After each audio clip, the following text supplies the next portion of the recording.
अस्सलामु अलैकुम वरहमतुल्लाहि वबरकातुहू। दोस्तों, बुज़ुर्गों और प्यारे साथियों, अल्लाह तबारक व ताला का बहुत बड़ा करम व एहसान है कि उसने हम तमाम लोगों को इस दुनिया धरती के अंदर सुरक्षित और महफूज रखा।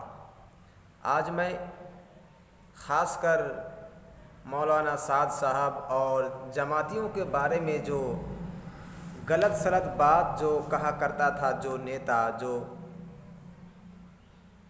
मुसलमानों के दुश्मन अगर कह लिया जाए तो यही सही होगा, तो वो जो साद साहब को, वो नेता, वो आदमी और जितने भी आदमी, ख़ासकर बीजेपी के तमाम तकरीबन 100 से ज़्यादा आदमी, हज़ारों से ज़्यादा आदमी, लाखों आदमी यही बोल रहा था कि ये वायरस जमातियों ने फैलाया है, या ये वायरस जमातियों ने ही लाया है, या ये वायरस उन्हीं लोगों के माध्यम से फैला है। जी, यही बात उस वक्त बहुत ज़ोर और शोर से चल रही थी कि जमातियों ने कोरोना वायरस कोविड-19 जैसी बीमारी को फैलाया है।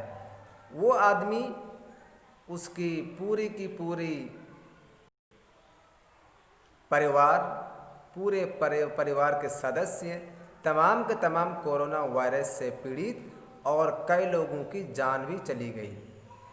जी, जो आदमी जमातियों को, मौलाना साद साहब को बुरा भला न जाने क्या क्या अल्फाजों से उनको गालियां भी दी थी, उनको, उनके साथ साथ जमातियों को और जमातियों के साथ साथ मुसलमानों को, और इसमें कई डॉक्टर्स भी हैं जिन्होंने ये बात भी कही थी उन्होंने कि इनको जहर की गोली दो और मार दो, इन्हें आइसोलेशन में क्यों रखा जाता है, इसे जहर की गोली दो और मार दो। ये भी बातें सामने आई और वो डॉक्टर्स भी बाद में माफ़ी मांगी, वो लेडीज़, और कानपुर के बहुत पढ़े लिखे लेडीज़ बताया जा रहा था वो उसके बारे में। तो ये जो साजिश रची गई मुसलमानों के ख़िलाफ़, ख़ासकर जमातियों के ख़िलाफ़, मौलाना साद साहब के ख़िलाफ़, मध्य प्रदेश के मुख्यमंत्री शिवराज सिंह चौहान भी कहा कि ये तो जमातियों ने फैलाया है, और बीजेपी के गद्दार नेता, तमाम के तमाम नेताओं ने कहा कि ये वायरस जमातियों ने फैलाया है।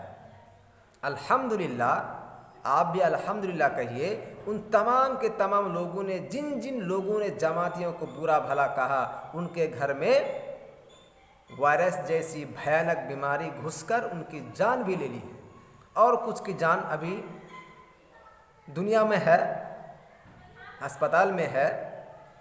दुआ तो यही है कि वो ठीक हो जाए, लेकिन गाली देने से, अल्लाह तबारक व ताला की मार से आवाज़ नहीं होती, ऊपर वाले की मार से आवाज़ नहीं होती। कोई भी बीमार किसी दूसरे को, धर्म जाति को देख करके नहीं आती। वो एक जिस्म है, तमाम के तमाम आदमियों का एक जिस्म है, उसमें कोई भी बीमारी किसी आदमी को हो सकता है।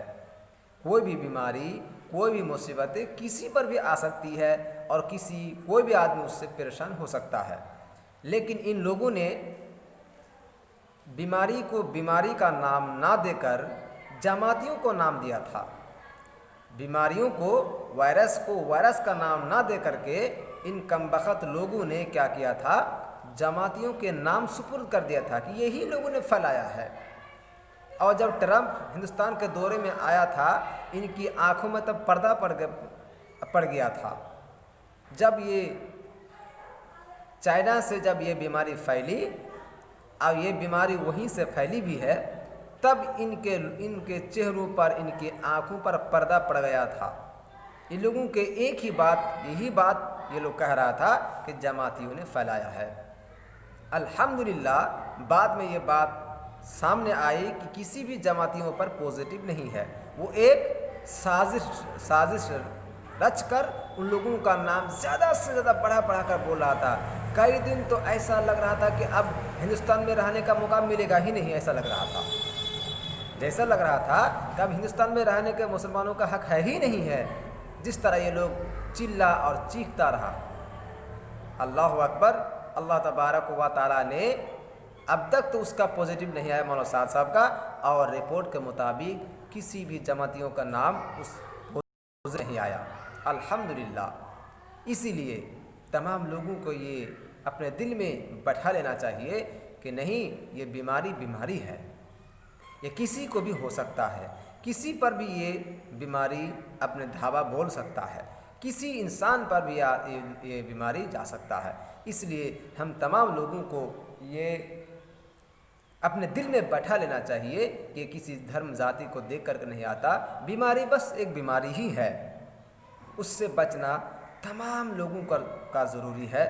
उससे बचने का जो भी उपाय सरकारें बताती हैं, डॉक्टर्स बताते हैं, और कई विशेषज्ञ जो इस बात को जानते हैं कि बीमारी एक बीमारी है, इससे बचना ज़रूरी है, उन लोगों ने भी जो जो हिदायतें दी थी, उन लोगों की हिदायत भी हमें माननी और उस पर हमको अमल करना होगा।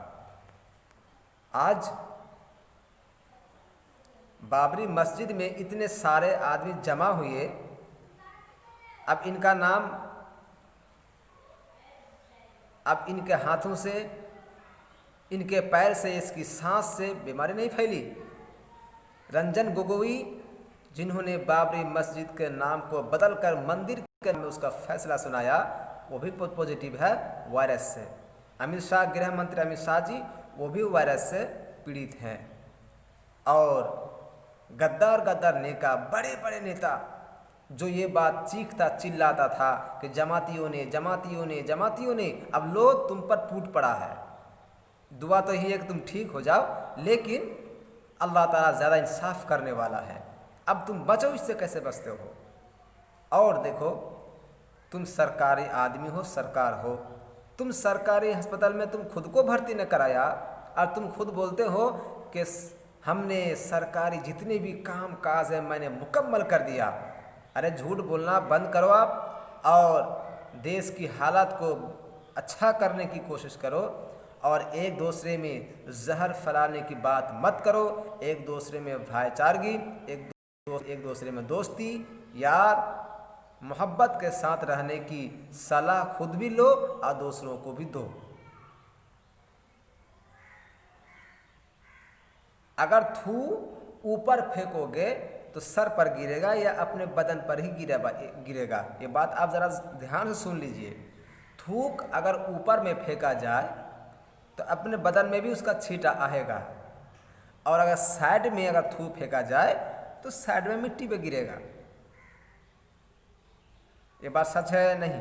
आप कमेंट सेक्शन में लिख के आप ज़रूर अपनी राय भी दीजिए कि थू अगर ऊपर फेंकोगे तो हवा के ज़रिए से या किसी और के ज़रिए से या खुद भी वो आपके बदन पे भी उसका छींटा आ सकता है, लेकिन उसके साइड में या नीचे थोड़ा मुंह करके अगर फेंकोगे तो नीचे गिरेगा। लेकिन इस बीजेपी के नेताओं ने थू को नीचे ना फेंककर ऊपर फेंक रहा था। मुसलमान मुसलमान मुसलमान, अब लो तुम पर आ गया है, लो तुम पर आ गया है। इसलिए ज़रूरी है मेरे दोस्त, ज़रूरी है, ये बात हर आदमी के लिए ज़रूरी है कि आप किसी नाम धर्म जाति के नाम पर सियासत मत करो। ये बीमारी है, बीमारी से बचने का जो उपाय है वो उपाय लोगों को बताओ और ख़ुद भी बचो, दूसरों को भी बचने की सलाह दो और एक अच्छा काम भी करो। हिंदुस्तान की ये शान है कि ये हिंदुस्तान है, ये अमन और शांति वाला देश भी है, लेकिन इस अमन व शांति वाले देश को तुमने क्या क्या कर दिया, ये लोग इससे वाकिफ हो चुका है। इसलिए ज़रूरी है कि अब हिंदुस्तान के तमाम लोगों को भी जागना होगा, अच्छे बुरे का पहचान करना होगा, अच्छे बुरे का पहचान करना होगा, और गलत सलत लोगों के पीछे पड़कर खुद की समर्थन, खुद की बातों को बेकार नहीं कर देना है। अच्छा काम करने से अच्छा फल मिलता है, गलत काम करने से उसका नुकसान खुद को ही भुगतना होता है। इसलिए ना बीजेपी, ना कांग्रेसी, ना कोई भी जाति धर्म जाति कोई भी नेता कोई पार्टी ये बात ना कहे कि मुसलमानों ने फैलाया है ये वायरस, मुसलमानों ने ये काम किया है। इस्लाम का नाम है शांति और अमन और एक दूसरे में आपस में मोहब्बत भाईचारगी पैदा करना। उन लोगों को गद्दार कहकर खुद के पैर पर कुल्हाड़ी क्यों मार रहे हैं भाई? आप लोग अपने ही पैर पर कुल्हाड़ी क्यों मार रहे हैं आप? अगर अच्छा नहीं कह सकते तो बुरा मत कहो। ये बात नोट करने की बात है। कमेंट सेशन में आप खुद भी लिखकर अपनी राय दे सकते हैं, अपने विचार रख सकते हैं। दूसरों के लिए गड्ढा खोदोगे तो खुद के लिए गड्ढा कौन खोदेगा? बात समझ रहे हैं आप? किसी दूसरे को मारोगे तो तुम्हें मारने वाला कम अज कम कोई नहीं होगा तो कुदरत तो है ही, इंसाफ करने वाला ऊपर बैठा हुआ मेरे दोस्त। इसीलिए किसी आदमी को बुरा भला कहने से पहले खुद को जांच लेना चाहिए। क्या हम सही हैं? क्या हम सही हैं? अगर सही है तो उसकी परिचय दो, अगर गलत हो तो अपने ज़बान को ऊपर कंट्रोल लगाओ। ये तुम्हारे तुमको मानने वाले, तुमसे मेल मोहब्बत करने वाले, तुम्हें समर्थन करने वाले सबको एक अच्छा संदेश मिलेगा। सबको एक अच्छा संदेश मिलेगा कि नहीं ये बात सच्ची है। और झूठी बात कह कर कितनी झूठ बोलोगे? झूठ कितनी बोलोगे भाई साहब? जितना झूठ उतना ही झूठ बोलो जितना तुम खुद बर्दाश्त कर सकते हो। लोगों को तकलीफ़ इतना दो जितना तुम खुद बर्दाश्त कर सकते हो। नहीं बर्दाश्त कर सकते तो खुद को तकलीफ़ मत दो, नहीं तो समय आएगा। जैसे वो नेता बोल रहा था कि जमातियों ने फैलाया है, जमातियों ने फैलाया है। अब तेरे घर में घुस गया है, अब तेरे घर में घुसा, तेरे सारे सदस्यों पर पॉजिटिव हुआ। कई लोग, तुम्हारी अम्मी भी चली गई, बहन भी चली गई, भाई भी चला गया और कुछ तो चला गया। अगर तुम इतनी बुरी अल्फाज से मुसलमानों को टार की बात ना करता तो कम से कम कुछ रहमत तुम पर, या अल्लाह तबारक व तआला तो सबको देख रहा है, वह इंसाफवर है। इसलिए मेरे दोस्त, मेरे साथी, मेरे अपने करीबी दोस्त, मेरे मुसलमान भाइयों, बुज़ुर्गों, दोस्तों, अजीज़ों और मेरे तमाम हिंदू भाइयों, आप तमाम लोगों को ये मेरा संदेश ज़रूर काम करेगा अगर आप मानोगे तो। क्या? दूसरों को बुरा कहने से पहले खुद को जांचना झांकना होगा खुद के दिल में। किसी धर्म जाति का नाम को लेकर बुरा भला कहना ये किसी भी धर्म में इजाज़त नहीं देती। इसलिए चाहिए कि आप हम सब मिलकर आपस में एक भाई भाई की तरह ज़िंदगी अपने आप को उस तरह ढालने की कोशिश करें जिस तरह हमसे पूर्वजों ने, हमसे बड़ों ने कहा था। इन्हीं चंद बातों से कहकर मैं आपसे रुखसत लेना चाहूँगा। अगर आपका दिल चाहे मेरे दोस्त, वीडियो को सब्सक्राइब करके लाल बटन दबा दीजिएगा। ये आपकी तरफ से मेरी हौसला अफजाई की एक कोशिश होगी। वस्सलामु अलैकुम व रहमतुल्लाहि व बरकातुहू।